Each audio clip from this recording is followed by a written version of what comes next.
Hello and welcome back to my channel. Today's video is really exciting because I am doing the first planting for the season and I'm starting with some beautiful English roses.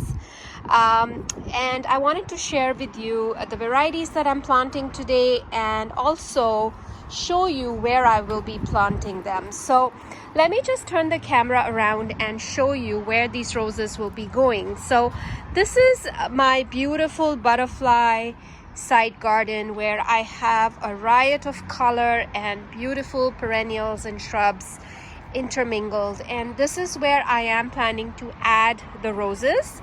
I am actually changing a few things here. I do have a spot here where I think one of those English roses will go, and I will show you which one I am planning to put there. And then I also have 3 other roses which I will be planting in this section here and moving some of these plants. I have an iris and I have a firelight titbit and I have a perennial hibiscus which I am going to be moving out of the spot into somewhere around here or in another flower bed, and I will show you what I'm doing with these, or I might just pot them up and decide what I'm going to do with them later. So that's the plan. And let me now share with you the roses that I will be planting. So the first rose that I am planting is called Tess of the Uberville. So this one is a beautiful short climbing rose, as you can see from this picture. It's just stunning. So this one is a short climber. It'll get about 2 and 2.5 meters tall, it has these beautiful crimson red blooms, and it is just absolutely stunning, and it has a very nice strong Old English rose fragrance, and I love this color, and especially when you look at it from a distance, it just is going to be so stunning against the fence. So this is the one that I want to plant against the fence. So these are all kind of dormant, just waking up, so it's a good time for me to get them in the ground. And this one as well is going to be repeat flowering throughout the season, and it's exciting to get this one planted. So the other one that I will be planting is called the Poet's Wife. So this one here is this gorgeous bright yellow rose with nice lemon fruity fragrance, and it is a fairly large shrub, and it has nice arching branches and also will repeat flower throughout the season. So this one is also going to be amazing, and I think I'm really excited to try this rose in my garden. And the third rose that I am planting today is called Pot Sunlight. So this has a beautiful apricot bloom, as you can see, and this one is has a nice tea fragrance and also a fairly large shrub, although it doesn't look like it right now, but I think this will get a nice size as well. And again, this one will repeat flower throughout the season, and I'm really excited about this color in the garden. I love apricot roses, so this one is a winner for me for sure. And the last one that I will be planting is called Scepter'd Isle.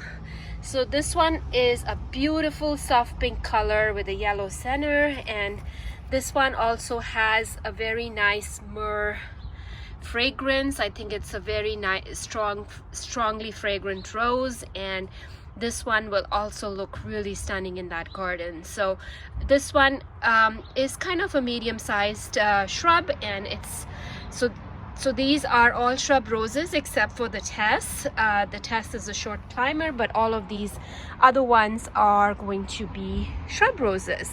So I am going to be getting these in the ground, and I'll show you once I've rearranged the bed a little bit and what that starts to look like, and take you along. So let's go and plant these roses. I am all done planting. The soil was pretty easy to dig and put these roses in the ground. So just one note, these roses are grafted. So what I have done is I have put the graft of the rose below the soil. As you can see, I'll give you a little bit of a close-up of this rose that is planted. So this is the Port Sunlight. As you can see, the graft is below the soil here, and that is important to do if a rose is grafted because it's not on its own roots. So just in case the rose dies back to the ground, you don't want it to revert to the rootstock that it was grafted on. So that's just a tip for when you're planting roses. It's important to know if the rose is on its own root or if it's grafted. So these are all grafted roses, and this one is looking really good. I've given them a good soak of water. So I'll give you a quick rundown of what I did and what I moved in this bed. So I put the Port Sunlight in the middle over there. I did put I had a very small, quick, I think this is little Firelight Tidbit. It hasn't really done well. I mean, I planted it last year. Last year it really didn't do anything. So I kind of wasn't sure if I'm keeping this one. Am I giving it another chance? But I've decided to give it another chance. I put it in this spot over here, just towards the side of this little bed. And I also had some dianthus, which I also have over here. These bloom a really nice violet and white color, and they're really, really gorgeous. And I think along with the catmint and this, it should keep the ground really covered in this section to help with the weeds. And I can, add a few lower growing plants around it. I might add a geranium or something along those lines here. So I really like how this one is looking, and I think the colors will really work well. This is a nice apricot color in the middle, and I also have a Graham Thomas here, which is a nice yellow. So I think these colors will work really well together. And then on the wall here, I have my Florentina arbor rose, which is a nice red rose, as well as a Kiss Me Kate over there. And then I have a yellow sensational honeysuckle. So I think these colors will really work well with the purples, just kind of accentuating with the colors of yellow and red in there in the background and some pinks. So this garden is a medley of colors, so I'm really not too concerned about the color combination, just the different plants that are in there. And here are the other 3 roses. So the Tess was planted closer to the fence, and I will provide some support for it once it starts growing. Right now it's going to take it at least 3 years before it shows its full capacity, and that's okay. It's going to be more like a shrub till then. And I like it is in a spot where I can let the branches do their thing and arch the way they want to arch, and then I can train them. And then this one is the Poet's Wife, and this one is the Scepter'd Isle. So I kind of have these 3 kind of together in this spot here. And over here I have, I think this rose is called Heritage. So this is a nice pale peachy pink color, and then this one is more pink, and then there will be a yellow and a dark red there. And then on that arbor there, I also have a really nice bright red rose, which is Blaze. So I think the back wall will be nice and bright with the reds, and it's going to look really nice.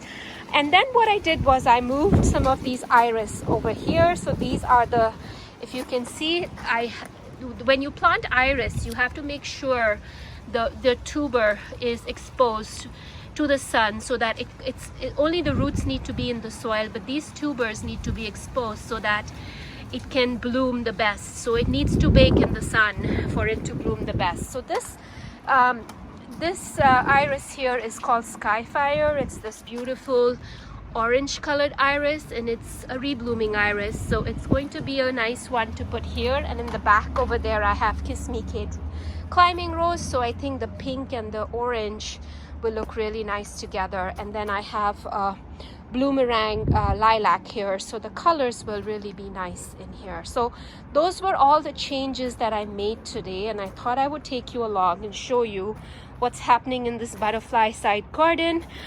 It's exciting to get the first few plants in the ground. It's always a little bit, for me, a little bit, I wouldn't say scary, but a little bit nerve-wracking when I make that first hole in the ground in the spring, because and move something, because I feel like I'm going to not, that plant was doing so well and I don't want to move it, and what if it doesn't make it in its new home.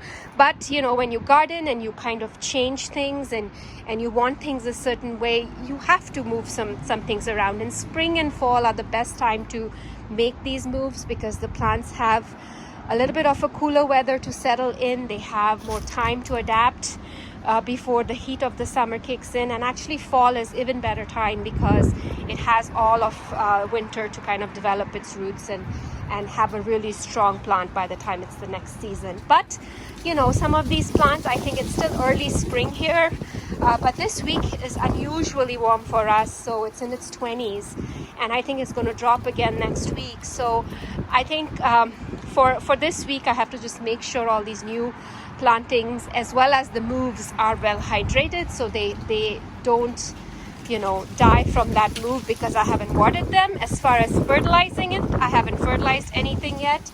I will not be fertilizing these roses because I want them to focus on root development this year. I mean, whatever blooms I get from these new roses is a bonus. I don't expect them to do very much, but you know, I planted some new ones last year and they did really well. So I'm hoping, you know, I get to see a bloom or two to kind of see what the blooms look like and what the colors look like together. And I think that's the only thing I want to be able to visualize.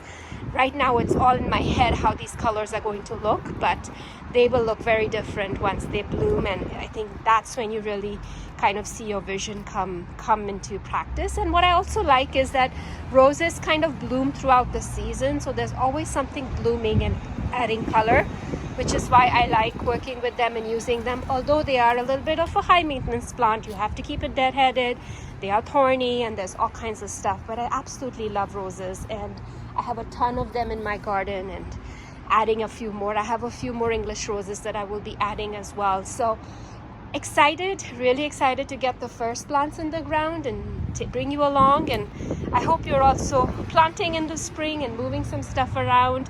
And it's always a good time to rethink and see what the garden is going to bring for the new season. So with that, I wanted to thank you all so very much for watching this video and coming along with me. The garden here is still pretty slow. It's waking up, and I'm excited for spring, and I'm excited to get the first plants in the ground. So thanks so much for watching. I hope to catch you in my next video.